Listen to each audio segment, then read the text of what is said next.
మీకు double, 11కి 22 double. మీకు double, 11కి 22 double. జీవితంలో ఇంకెవ్వరిని ర్యాగింగ్ చేయరా, నన్ను క్షమించరా, దండం పెడతా. ర్యాగింగ్ అంటే ఇది. అంతకన్నా ఎక్కువ సీట్లు ఇస్తేనే అవహేళన చేశారు. రావుకాలంలో పుట్టింటారని నీ దరిద్రం అది.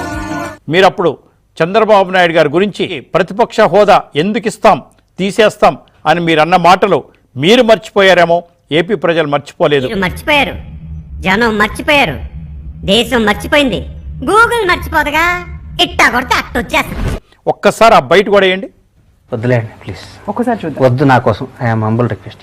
23 మంది శాసనసభ్యులు ఉన్న అదే చంద్రబాబు నాయుడు గారికి చంద్రబాబు నాయుడు గారి ప్రతిపక్ష హోదా స్టేటస్ కూడా వచ్చి ఉండేది కాదు, అలా ఉండేవాడు అక్కడ కాదు. అంటే రెండో పాట కూడా ఉందా కథలో? అది ట్విస్ట్ సార్. ఇవ్వడం మడమ తిప్పడమే కాదు, అధికారంలో ఉన్నప్పుడు ఒక మాట, అధికారం పోయినప్పుడు మరొక మాట మాట్లాడటంలోనూ జగన్ ఆరితేరిపోయారు. ఇప్పుడు తలుచుకుంటే తమాషాగా ఉంది. నేనున్నానే పెద్ద ఎర్రుండి. వై నాట్ 175 అంటూ విర్రవీగి కేవలం 11 సీట్లకే పరిమితమై చతికిలపడ్డ జగన్ ఏంట్రా ఇది గేమ్ బాగుందా? ఇప్పుడు ప్రతిపక్ష హోదాకు కొత్త భాష్యం చెబుతున్నారు. ఇదింకో అబద్ధమా?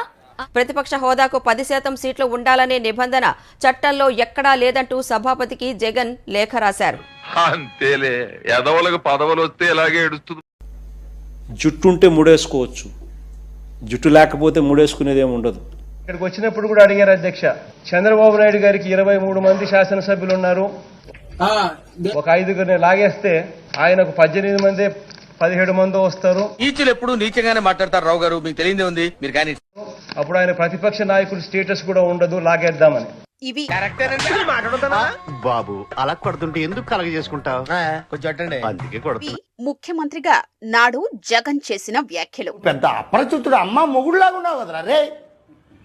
ప్రతిపక్ష హోదా ఉండాలంటే కనీసం 18 మంది ఎమ్మెల్యేలు ఉండాలని అక్షరాల ఆయనే చెప్పారు. మీరు చేస్తే ఆదర్శం, వేరే వాళ్ళు చేస్తే ఆవేశం. మనం నాశనం అయిపోయినా పర్వాలేదు, పక్కాడు బాగుపడకూడదు. అదేరా మన Indian psychology. I love you. అవునయ్యా, నీకు తెలియకపోతే తెలుసుకో వాస్తవాలు. నేనెంత ఎదవనో నాకే తెలియదు. మాకు తెలుసులేరా. నేను కన్నా డోర్ తెరిస్తే నేను నోట్లో నుంచి మాట చెప్పడం లేదు, ఎంతమంది టచ్ లో ఉండాలని చెప్పి. సంతోషపడండి. కూసేగాడిది వచ్చి మేసేగాడిదని సెడదే సార్. అదే ఇప్పుడు ఏమన్నారు, ముఖ్యమంత్రి గారి హోదాలో, సభానాయకుడు హోదాలో జగన్మోహన్ రెడ్డి గారు ఎంత విర్రవీగా మాట్లాడారు చూడండి. I'm sorry to. నేను కావాలని మాట్లాడు, నా తలరాత. ఈ మాట మాట్లాడాలి, జనంతో ఇలా దెంగులు తినాలని రాసి ఉంటేనే తింటాను. సారీ టు ఈ మాటలు అంటానికి. కానీ వారు హావభావాలు చూసినా, వారి ఐ చూసినా ఎట్లా ఉందండి? ఎందుకు మేస్టారు మాటమాటిక్ అడుగుతారు? నాకు మాత్రం చంద్రబాబు నాయుడు గారు మింగేస్తారా? నేను డోర్ తెరిస్తే, తలుపులు తెరిస్తే మొత్తం ఎమ్మెల్యేలు నా దగ్గరకు వస్తారు. రాక్షస ప్రయత్నాలన్నీ చేశాడు, కానీ జరగలేదు, జరగదు. దరిద్రపు జాతకం.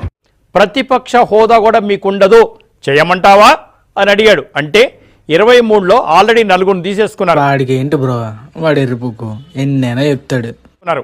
మద్దాల గిరి గారు వెళ్ళిపోయారు, వల్లభనేని వంశీ గారు వెళ్ళిపోయారు, అలాగే వాసుపల్లి గణేష్ గారు వెళ్ళిపోయారు, కరణం బలరాం గారు వెళ్ళిపోయారు. నలుగురు వెళ్ళిపోతే 19 మంది ఉన్నారు. ఇంకో 2 తీసేసుకుంటే ప్రతిపక్ష హోదా ఉండదన్నారు.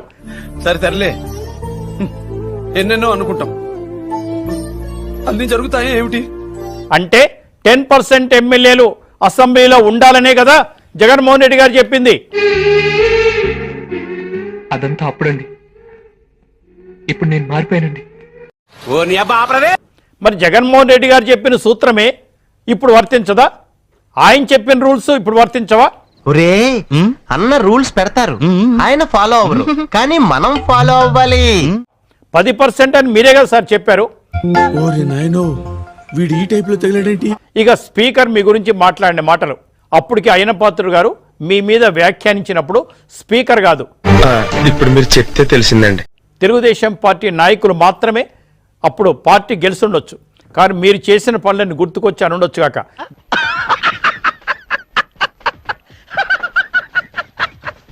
దాన్ని మేము సమర్థించట్లా.